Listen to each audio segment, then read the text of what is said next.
Hi, my name is Jojo and this is my speech to inform. So today I chose the topic fiesta. Now starting off with what is fiesta? Fiesta is a 11-day long celebration that takes place in San Antonio, Texas from March 31st to April 10th. I chose this topic because I was born and raised in San Antonio and I feel like this is a celebration that isn't well known about, sadly, and a lot of people should know about it. So the history of fiesta started in 1891 and it was created by the civilians as a way to honor the heroes of the Battle of the Alamo and the Battle of San Jacinto. And that is what San Antonio is mostly known for, is the Alamo. It started off with the Battle of the Flowers Parade, which was just a small parade that consisted of horse-drawn carriages and children dressed as flowers in the carriages. Now, it has grown to be much bigger than that. We have 4 parades that take place during this 11-day celebration. And the first one is the Texas Cavalier River Parade. And this is where they announce the arrival of King Antonio. And King Antonio is usually chosen by the mayor, and they're usually somebody who has a lot of influence in the town, whether it be through charity, volunteer work, or just somebody who has a lot of things going on in the town, kind of helping the city the most. Next you have El Rey Feo, and this translates to the Ugly King. This started in 1948 by the commoners, and this was kind of like their way of electing one of themselves as a king for a day, and this was brought into fiesta, and we have a whole parade for it to announce his arrival as well, and that person is usually chosen by the community kind of through an election. Next you have the Flambeau Parade, and in my opinion this is the most beautiful parade. It takes place at night, and it was originally created to honor the lost heroes of the Alamo and the Battle of San Jacinto, and it started off with just people passing through with torches lit, obviously, and it's grown a lot. We do still have big floats during this parade, but it is it has more lights. It takes place in the nighttime. They still have the people at the very beginning of the parade who walk through with the torches that are lit, but then you have bands and music and food, and there's just lots going on there. That one's really fun.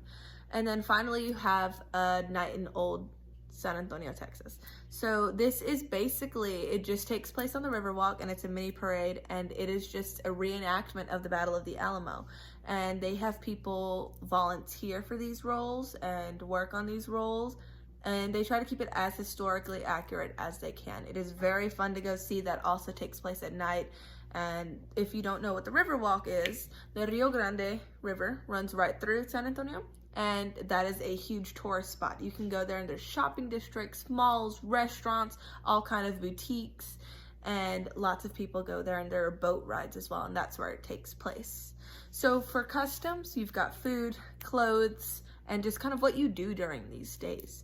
So for food wise, you've got the marketplace and the flea market, and there's no specific food to eat during these days, just lots of eating. It's very, very popular to go out and eat during these celebrations, during the parades.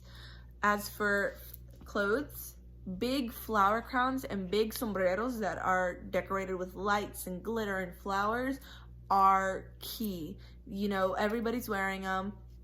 The key colors are going to be like white, yellow, pink, blue, purple, green, bright festive colors. You don't want to wear anything dull, earth-toned, neutral-toned. So floats.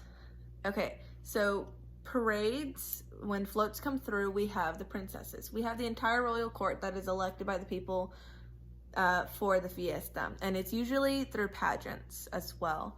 And it is also, I just want to throw in here, a really fun custom for people to say, show your shoes to the princesses. And a lot of times, sometimes they'll wear sneakers or chanclas. It's just very custom for them to wear some kind of weird, unexpected shoe. I've seen cowboy boots. I've seen shoes that have been decorated, you know, to look like other things. That's just a thing that kind of started. So for my visual aid, I have pictures of my sister who took place, sorry that was upside down, In the float contest, this is the mini floats, and as you can see, they're covered in a lot of flowers, and that is very key to the Battle of Flowers parade. And that was in elementary school. They still hold those. They have contests. You can raise money through them, and they usually have like a place where you can put your mini floats throughout the school. They'll have a mini parade. It's really fun. And another thing I want to bring up is cascarrones. Cascarrones are eggs that are filled with confetti, and it is customary to just barbecue and hang out and crack them on your family or friends, and that's also really fun. So wrapping up this entire speech, I wanted to inform people on this because Texas history is still American history, and the fact that not many people know about this celebration or where it came to be, why it came to be, I think is not fair because it is so beautiful and more people need to know about it.